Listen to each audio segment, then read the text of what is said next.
पर भारी पड़ा। और ये परिवारवाद वाला क्या मसला है? राजभर जी कह रहे हैं भैया हम तो संघर्ष से आए हैं, और इनको सुपारी वाली बात बड़ी कलेजे में लग गई है। देखिए, सबसे पहले बात तो आज राहुल गांधी की संसद में वापसी के भाषण के तौर पर देखी जा सकती है कि आज बहुत बड़ा मौका था और राहुल गांधी चाहते तो इस मौके को बेहतर ढंग से भुना सकते थे। लेकिन आज उनकी सियासत में जो सबसे महत्वपूर्ण चीज़ रही वो मणिपुर रही, और उस पर जब जब वो आए तब तब वहाँ पर कोई ना कोई हंगामा हो गया। तो ये मणिपुर, राहुल गांधी के 5 महीने के लौटने के बाद सदन में स्पीच में सिर्फ मणिपुर एक इम्पॉर्टेंट मामला रहा जिस पर बवाल होता रहा।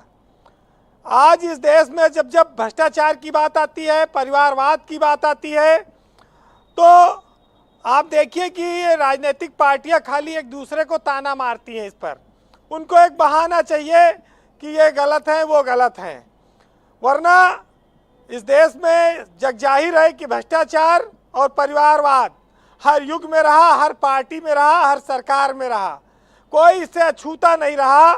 लेकिन जब अपनी सुविधा हो दूसरे पर इस पर ठप्पा लगा दो और भ्रष्टाचारी कह दो, परिवारवादी कह दो।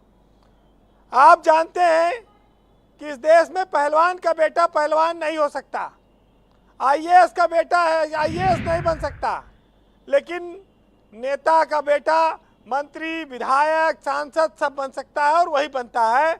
और जब ऐसी कोई स्थिति आती है तो उसी के परिवार के लोगों को टिकट दिया जाता है। तो ये परिवारवाद हर युग की डिमांड रही है। और जो लोग ये कहते हैं कि भ्रष्टाचार और परिवारवाद को मिटाना है, ये उसी तरह की बात है जैसे इस देश में गरीबी को मिटाने की बात हमेशा होती रही।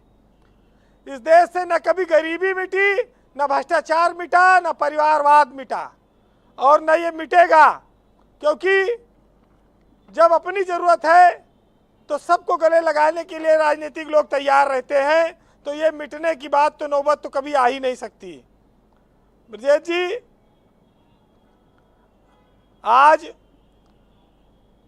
राहुल गांधी ने भाजपा पर अटैक तो किया, लेकिन आप जानते हैं कि इस देश में बहुत सारी बातें जुमलेबाजी बनकर रह गई हैं।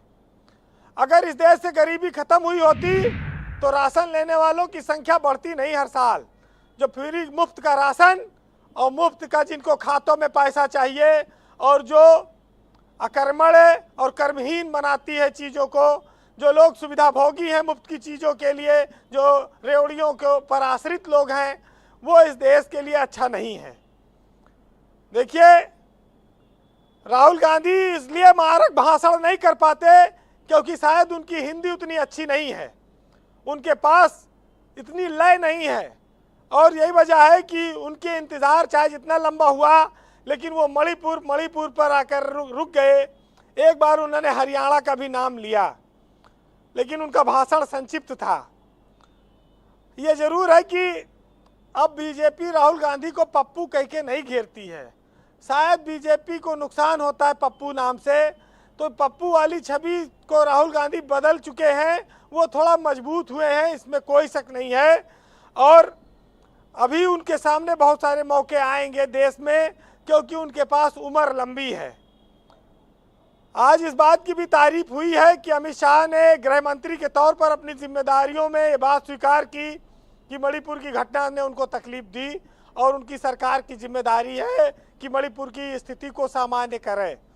एक बड़े नेता को ये बात स्वीकार करने चाहिए और इसमें कोई हर्ज भी नहीं है। लेकिन हर कोई ये जानता है कि जब चुनाव आएगा तो न मणिपुर न भ्रष्टाचार, तब खाली हिंदू मुसलमान चलेगा, और तब खाली चलेगा कि राशन कितना मिलत बा है, रुपया कितना आ रहा है, और किस जात के कौन से प्रत्याशी को टिकट दिया गया है। सियासत में बहुत लंबे रास्ते लोगों को अभी तय करने हैं, और जो लोग आज सत्ता में हैं वो अपने कुछ गुणों के नाते हो सकता है टिके हैं। हर आदमी का अपना एक वक्त होता है, और आज इस देश की सियासत में भाजपा का वक्त चल रहा है। ये जरूर है कि सरकारों के सामने चुनौतियां आती हैं और उनसे उनको निपटना होता है। एक साहित्यकार ने लिखा है कि जो लोग सियासत में दांवपेच करते हैं, अगर उन्हें हम जवाब नहीं दे पाते तो उन्हें ऊपर वाला जवाब देता है, और उसके जवाब बड़े लाजवाब होते हैं। इसलिए ज़रूरी नहीं कि हर चीज़ के लिए लड़ाई की जाए। जिम्मेदारियों को निभाने वाले अगर मुकरते हैं तो उन्हें वक्त जवाब देगा।